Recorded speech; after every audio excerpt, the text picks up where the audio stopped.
Sophie Marbach of the New York University.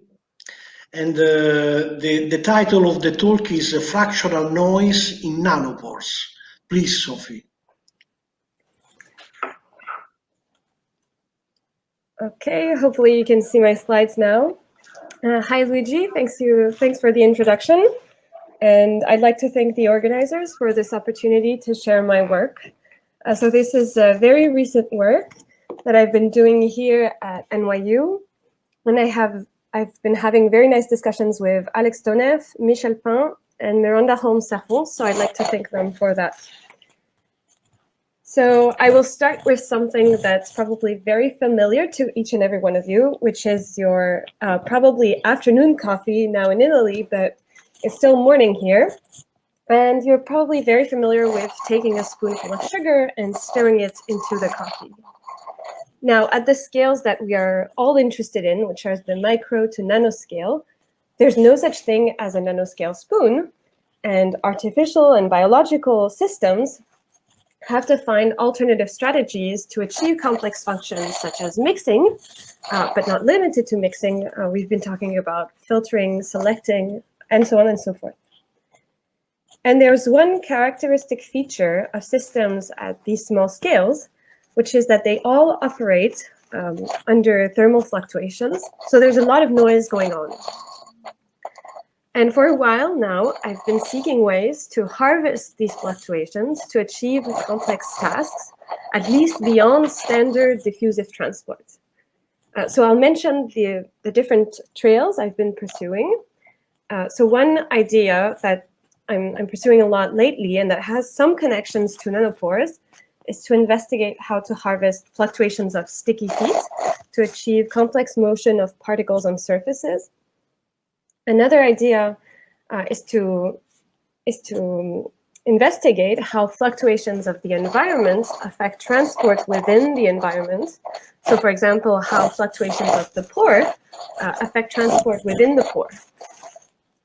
So that's really relevant to nanochannels, but I'm not going to talk about this now. Instead, today, I want to focus on fluctuations of the number of particles that you're interested in, because at these scales, there's only a few ions at a time that are translocating through a channel, for instance.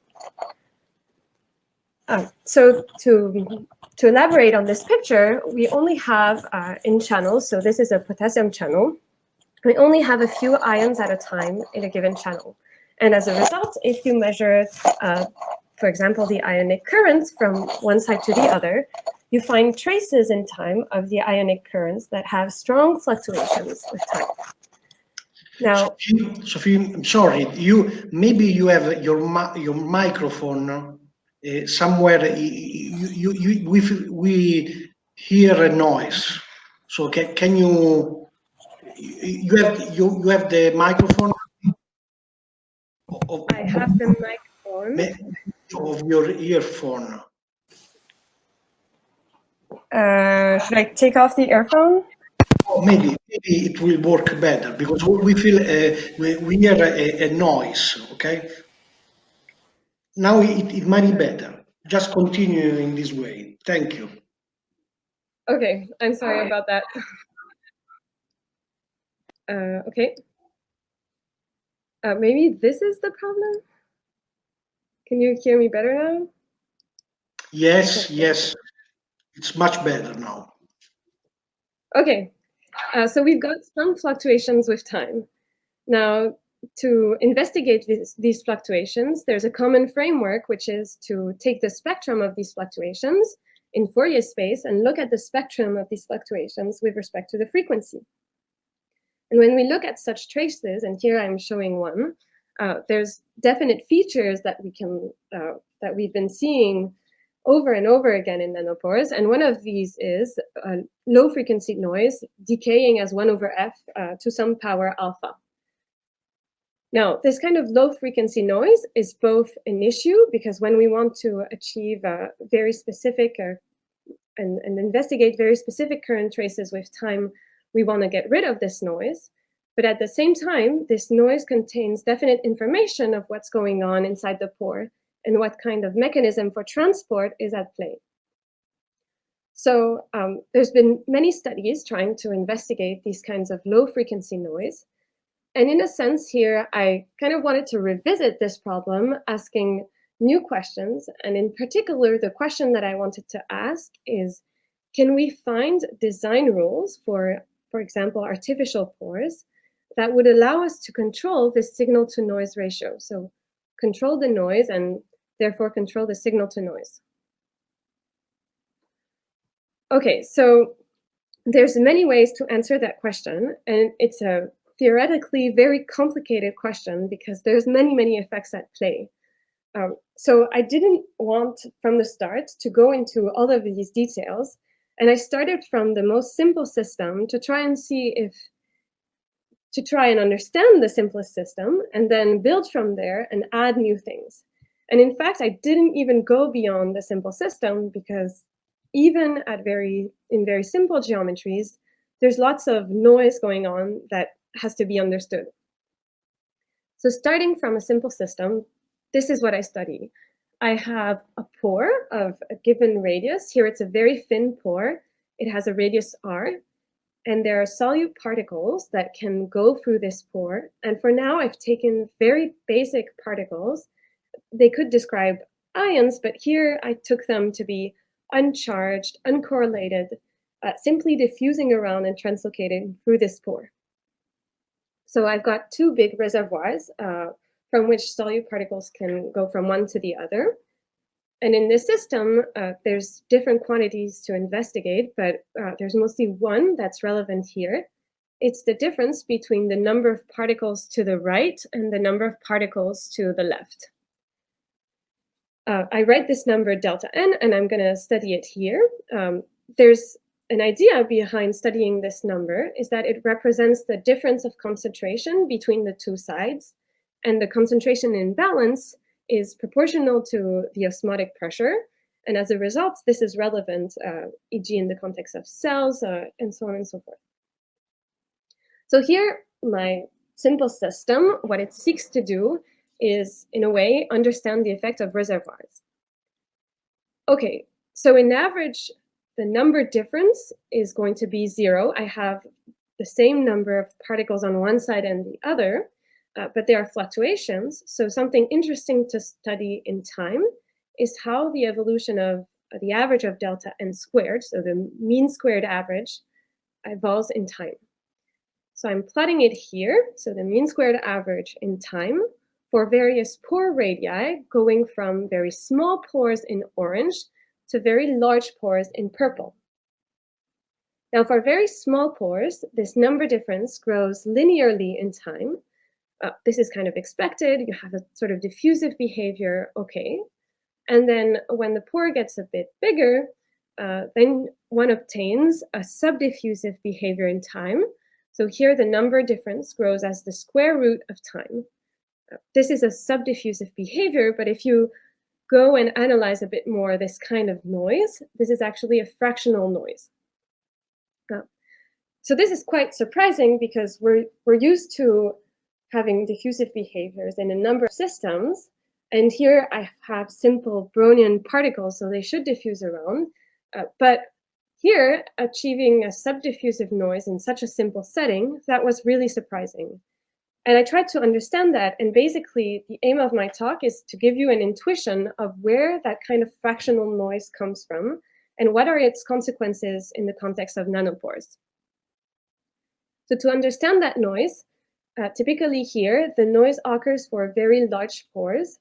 So as a first analysis, it doesn't really matter that there's a wall in the middle, and you can basically focus on particles evolving on a line, and there's an imaginary wall in the middle, and you count how many particles are on one side versus the other.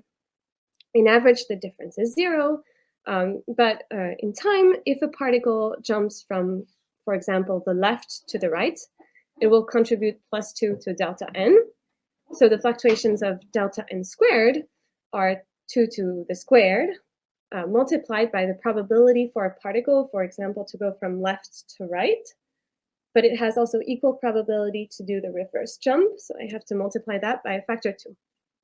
So here it boils down to understanding when does my particle effectively jump from the left-hand side to the right-hand side. And that is eventually a sort of simple math problem. If initially my particle was on the left, the initial probability distribution function P of x in time is just a step. And then this probability distribution diffuses. Its front will change in time, and this can be described by some analytical expression relying on this error function that I'm writing here. And eventually, if I want to infer whether my particle went from the left to the right, that's just the probability that the particle is on the right. So the highlighted white triangle here, and it integrates into a square root of time. Gathering all things together, I obtain that the number difference squared evolves as the square root of time.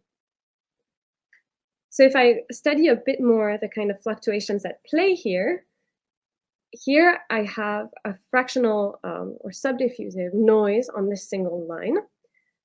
It's a very cool feature of a simple Brownian walk.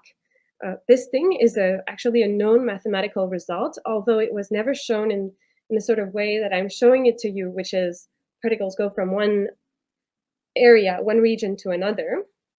So that's a known math result shown in the 1960s. Okay, and I find that it's also, I insist a lot on it because I find it's a very nice tutorial example of a subdiffusive noise that occurs in a very simple setting.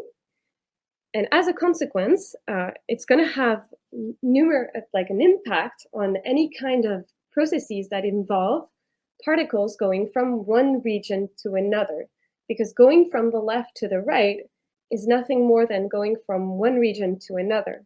In the context of pores, that means going from the reservoirs to the pores to the reservoirs again. Okay, so that was for a line that's not really describing pores. So how do we describe actually 3D pores?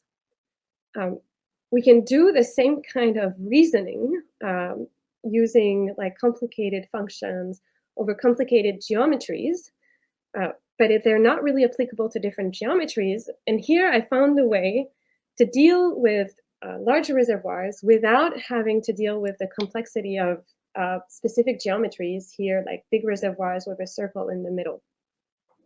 And the idea I found is simply to say, well, look, there are particles that are in front of the pore, and those particles can go through the pore, and particles that can't. So I can map that to two lines, one line where particles can pass, and one line where particles cannot pass.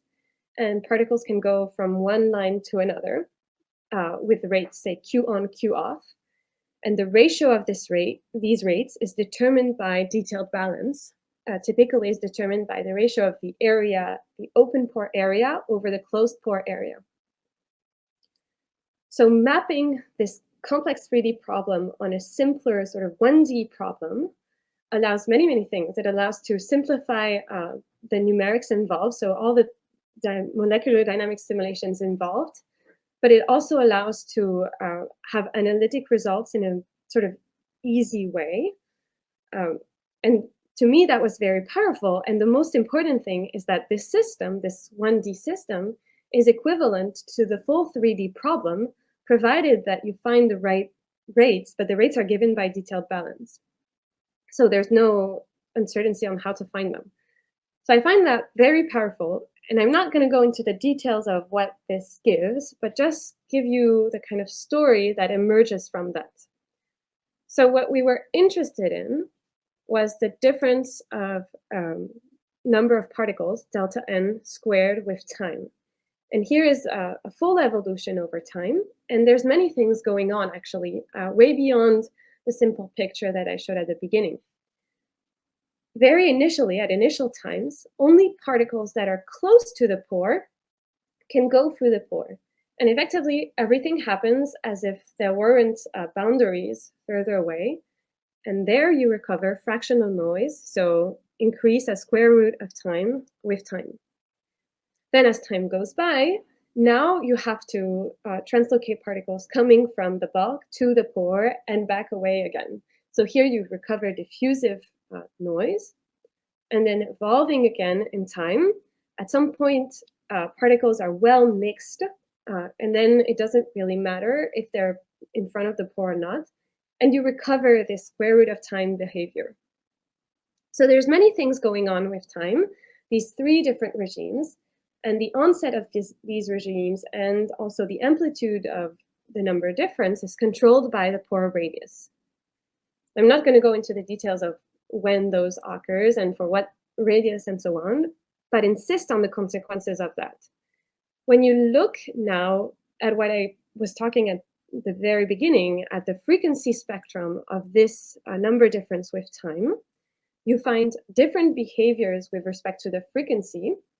All the linear behaviors in time give f to the power -2 in the frequency spectrum, while all the fractional behaviors, so evolving a square root of time, give in blue dependencies in the frequency spectrum as f to the power -3/2.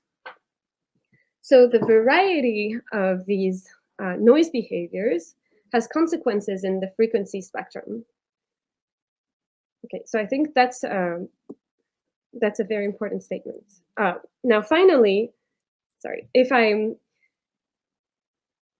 one thing that I was insisting on is that it depends on the radius that you're interested in, the radius of the pore, so the typical size of the pore. Now, in fact, the amplitude of this frequency spectrum is controlled by the radius. And if you look at different radii, so going from very small pores in orange to very large pores in purple, you find that the amplitude of the noise increases with the radius. That's kind of intuitive. The more it's open, the more fluctuations you have.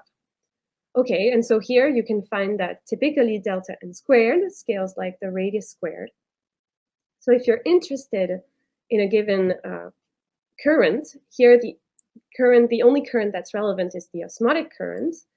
The osmotic current is going to be given by, it's going to be proportional to the imbalance of number difference between one side and the other, say an imposed number difference delta n naught. And as a result, the typical signal to noise to signal ratio that you can find is proportional to r squared, so the radius of the pore squared. Okay, so that means that in this system, if you want to have the best signal to noise ratio, you have to have a very small pore. Okay, but that's a result for this simple setting of osmotic pressure. But as soon as you go to different currents, the results may be different. So I'll conclude by saying that by insisting again on the fact that this kind of fractional noise that originates from going to one region to another is a really intrinsic mathematical property. It leaves traces in the frequency spectrum as f to the power -3/2, but also you still have some f to the power -2. And I must insist that here I really focused on the osmotic pressure difference or the number difference. But this idea of going from one region to another has consequences on any kind of number that you're going to look at. For example, if you focus on the number of particles that are inside the pore, similar features happen. And for example, here, looking at a different setting, if I look at the frequency spectrum of the number of particles inside the pore, there are similar scalings in the frequency spectrum as f to the power -2 and f to the power -1/2. That originate from exactly the same phenomena. Finally, this is not just kind of theorist perspective. If you look at both experimental measurements or more advanced theoretical numerical molecular dynamics simulations, there's constant traces of these noise features as power f to the power -2, f to the power -3/2. So I think there's something real here in terms of this fractional noise. I will stop here. Thank you for your attention.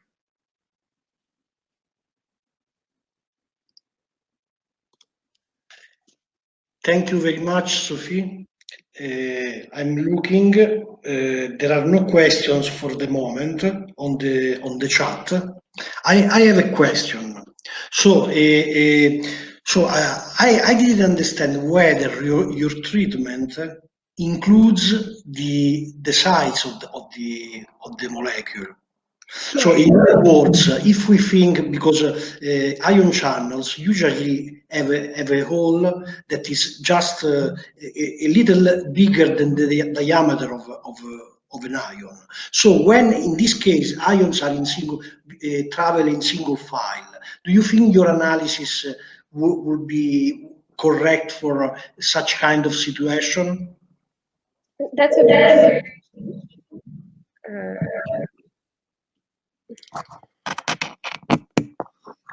maybe there's no more echo now.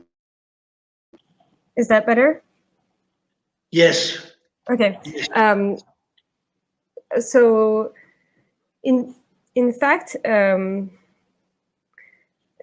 it's a very good question. You can add things like ion exclusion or single file processes. Here, the particles don't even feel themselves, so they don't even feel if there's one in front of the other.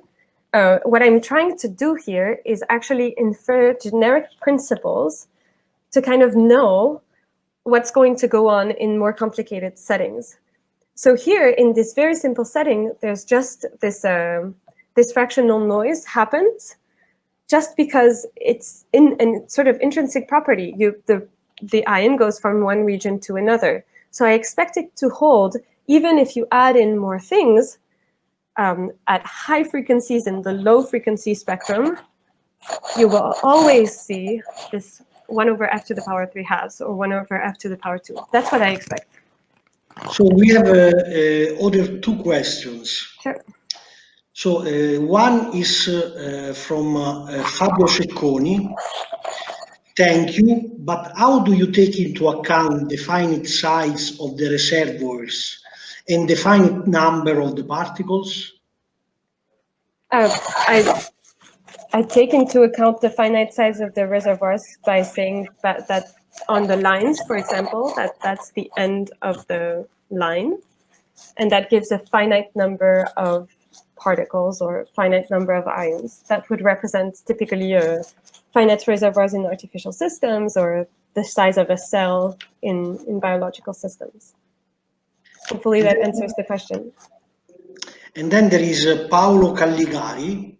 But I think you already answered to this question, but I can. So the question is, can you give more details about your model particles, how your model particles interact each other? They don't interact with each other. I'll insist on that again. That's the sort of beauty of it, is even with very, very simple particles that don't interact with each other, there's noise features that are really interesting. And that I think have consequences in general in nanoporous systems. Thank you very much, Sophie. Thank you.